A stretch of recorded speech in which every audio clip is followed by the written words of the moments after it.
Les files d'attente se sont allongées devant les stations-service. Peut-on parler de pénurie et s'est-elle étendue?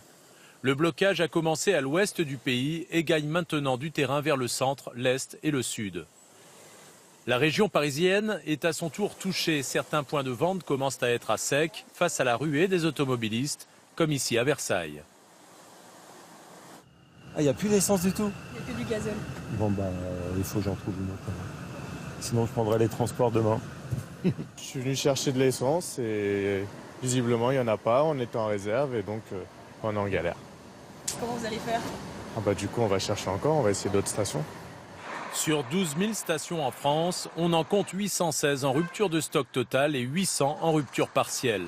Pour l'instant, moins d'une station sur 5 est affectée par le conflit. En cause, le blocage à la source par les opposants à la loi travail. Quelles raffineries et quels dépôts de carburant sont concernés en France? Certaines raffineries sont à l'arrêt, comme à Donges, Gonfreville-Lorcher près du Havre et Fézin près de Lyon. D'autres fonctionnent au ralenti. À cela s'ajoutent les dépôts de carburant en grève, dont le plus gros en France au Havre. Les syndicats restent déterminés. Il n'y a plus d'expédition de produits pour certaines, d'autres vont suivre très rapidement. Et on va effectivement, dans les tout premiers jours de la semaine, vers un arrêt complet des installations. Vu les difficultés d'approvisionnement, les automobilistes paniquent. Alors, faut-il puiser dans les réserves?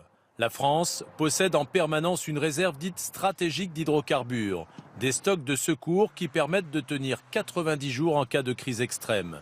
Mais avant d'y avoir recours, les nombreux dépôts encore pourvus en carburant devraient suffire pendant plusieurs semaines.